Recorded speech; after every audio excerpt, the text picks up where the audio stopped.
बिहार के चुनाव प्रचार में वीडियो है जिसमें वो बोल रहे हैं कि आरजेडी का उम्मीदवार उन्हें नहीं मिला तो नाचने वाले को टिकट दिया। मैंने जब बात किया सम्राट भाई से, बोले नहीं भैया ये तो कोई की कर दिया होगा, आजकल वो एआई से तो कुछ भी पलट जाता है। बड़ा आसान है कह देना कि एआई से हो गया। बट जब वो कह रहे हैं कि हमने नहीं किया। एक बड़े राजनेता ने आपसे भी थोड़ा सा मजाक किया।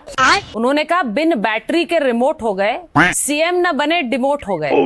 अच्छे थे पहले अब खोट हो गए, सूखी नदिया की बोट हो गए। और ये भी कहा अब न गायक रहे न नायक रहे, अब किसी काम के न लायक रहे।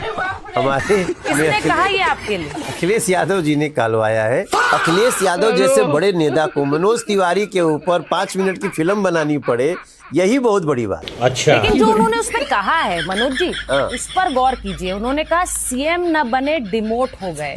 वो आप पर तंज कस रहे हैं। क्या तो भी तो नहीं बने, अब किसी काम के लायक रह चुके हैं तो दोबारा तो नहीं बने। अभी अगले साल चुनाव है, मजाक थोड़ी उड़ाना चाहिए। लेकिन मनोज जी, आपने कहा तीसरी बार आप दिल्ली से सांसद बने, 35 लाख यहाँ पे पूर्वांचली वोट है।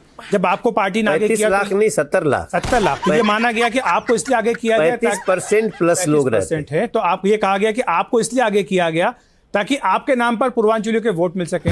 तो पार्टी ने आपको आगे करके वोट तो ले लिए, लेकिन जब मुख्यमंत्री बनाने की बात है तो आपको कुर्सी नहीं दी। इसी बात का तो मजाक अखिलेश जी ने बनाया। कोई बात नहीं, हमारी एक बहन मुख्यमंत्री है, हमारी सरकार है दिल्ली में। अच्छा, भारतीय जनता पार्टी की सरकार 27 साल बाद बनी है। We are so happy. Rahul Gandhi के बारे में आप क्या कहेंगे? राहुल गांधी तो एक देशद्रोही व्यक्ति है। ऐसा क्यों?